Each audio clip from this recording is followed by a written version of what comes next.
想看星星又想看日出，这两个成就是有办法一次解锁的吗？我的答案是可以，但得趁年轻啊。不过，当你亲眼看见这两者的美丽时，你一定会觉得不虚此行。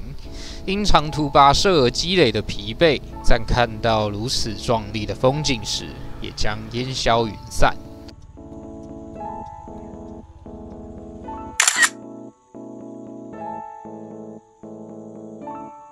而你如果再给我一次选择，还要再一次看星空和日出吗？我想我还是会毫不犹豫地回答你，当然，两个都要看啊。星空极尽的美丽，以及日出的波澜壮丽，它们的美，我想一定无法用言语来表达。希望借着我眼中的视角，带你一起欣赏它们的美丽。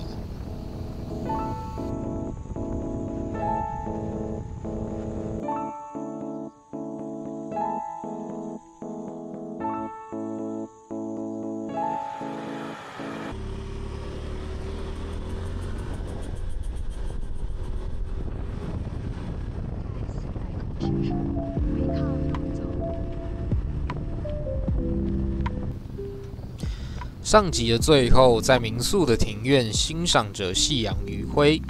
那在看完夕阳稍作休息后，我们选择在晚上的6点45分出发，前往合欢山寻找合适的观星地点。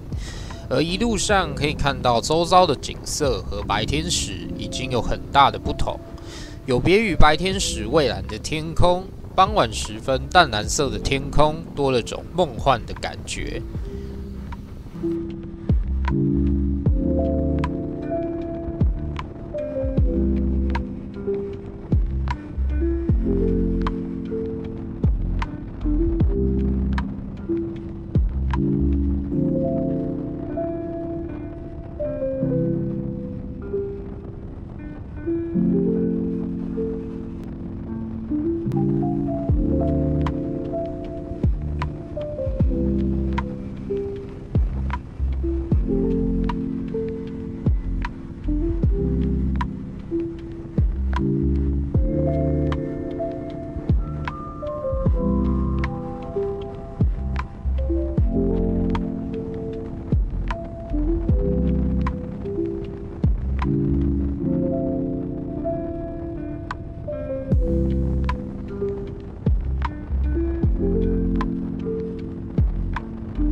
随着不断的向上攀升，道路两旁的灯光也越来越少了，天空也从早些时候的淡蓝色变成了带点冷峻的深蓝。面对这样的夜间山路，作为前车的我，虽然已经骑过台湾不少的山，但还是不得不小心谨慎起来。原先轻松兴奋的心情，在此时也变成了谨慎与专注。毕竟谁也不想在旅行途中发生意外的插曲。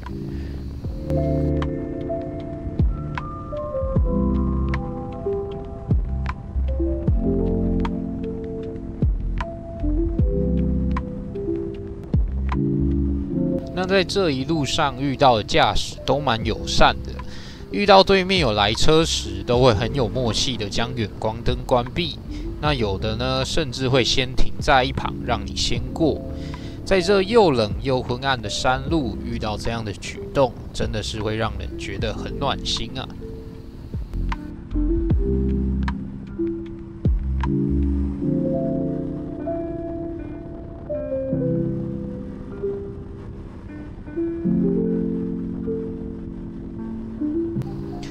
那在之后，我们便遇到了一台休旅车。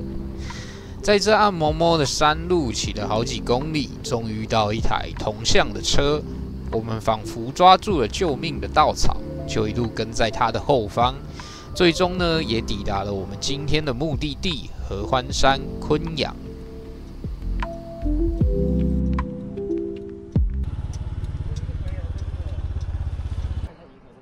还好刚才有前面那一台，哇，我都快看不到路了。我直接被致盲。哇，出来了！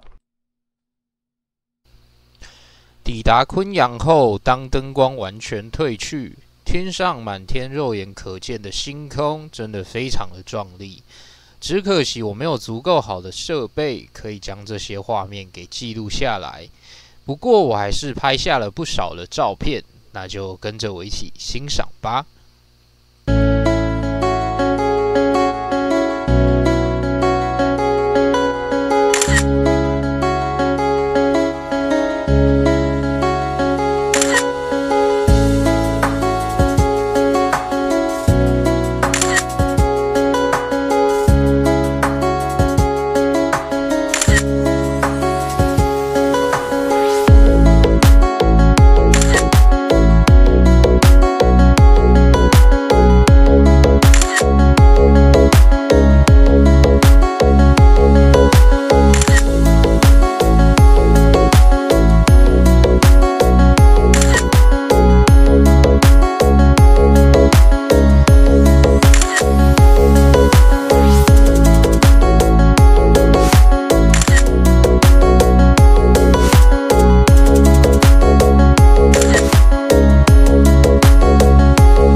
在昆阳从7点半待到10点左右，虽然待了2个多小时，但还是有些意犹未尽。不过因为实在是太冷太饿了，所以还是先决定下山回民宿了。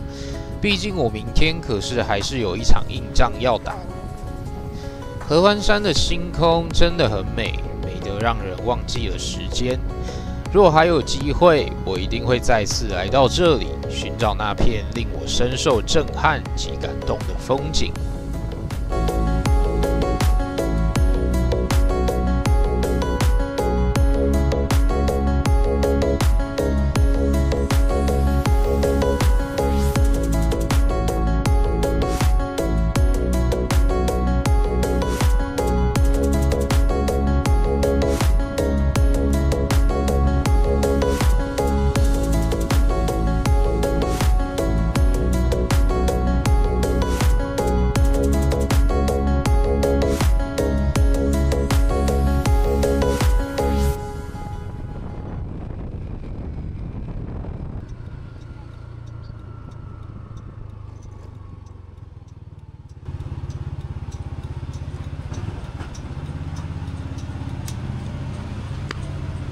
对了，哦，终于啊！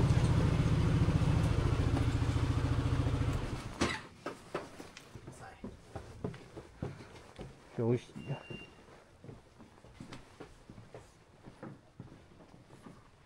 哦，希望明天爬得起来。哈哈。3点多。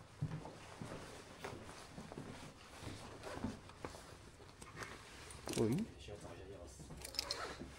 钥匙藏在最深处。哦，要找一些。从合欢山下来，回到民宿后，洗个澡，吃个东西，简单弄一弄，准备好明天要带的装备。时间也来到了12点。而为了要去看日出，听从民宿老板娘的建议，选择在凌晨的3点半左右出发。原先我还很担心我会爬不起来，特地设了3个闹钟，结果谁想得到，我竟然还比闹钟早醒来。而只睡了3个小时的我，就这样吃了个早餐，喝了罐提神饮料，在这天都还没亮的清晨，带着期待的心情出发了。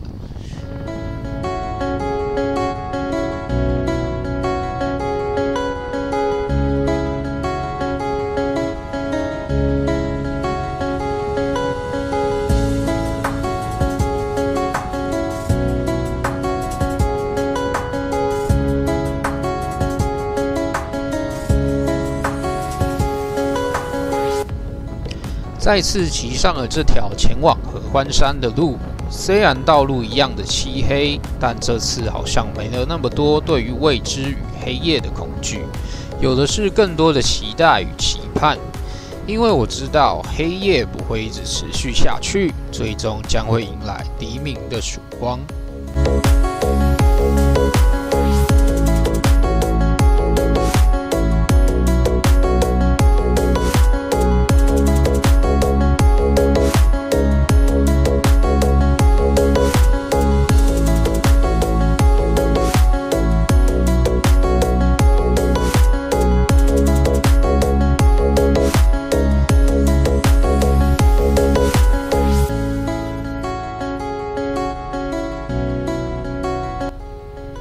经过了漫长的骑行，我也来到了台湾公路的最高点武岭。一眼望过去，满是等待着日出的车子与人，足以见得日出时的景色有多大的魅力。我并未选择在此多做停留，而是选择继续前进，朝向我最终的目的地。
石门山，哇，超高！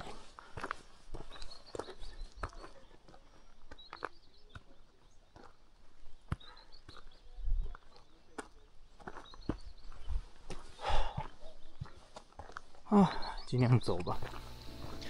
登山走步道对我来说，好像每次都不是那么的顺利。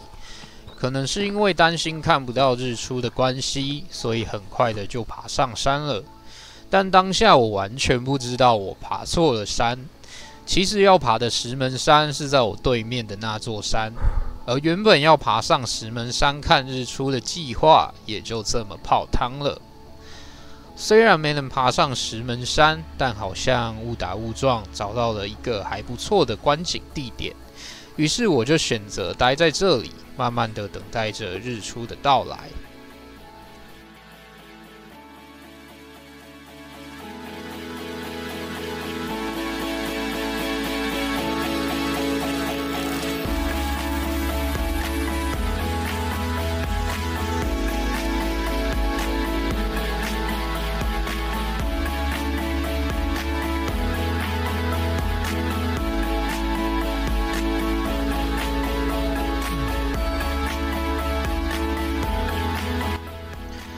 看到日出的那一刻，除了震撼与感动，我找不到更多的形容词了。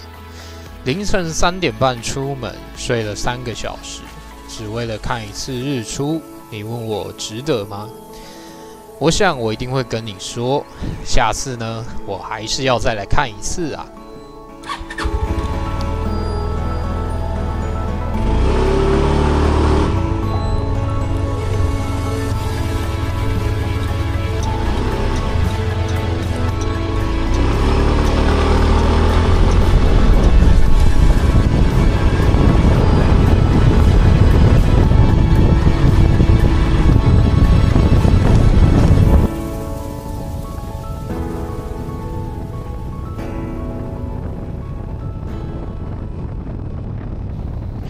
正当我以为合欢山的星空和日出已经足够美时，我完全忘了武岭可是台湾最高公路啊！在这么高的山上，想当然看出去的景色一定超美。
这2天虽然不长，但我还是充分的将每一天都过好过满，不放过任何一个旅行的机会。虽然过程中还是发生了些插曲，不过旅行嘛，难免都会带点遗憾。但遗憾呢，都将成为下次再次出游的理由。夕阳、星空、日出，每一个都很幸运的见到了。不过石门山嘛，就留着下次再来挑战吧。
这部影片差不多到这边结束了。喜欢这部影片的朋友们，欢迎订阅、按赞、分享。我是赖同学 ，I'm Student Lai，我们下段旅程见。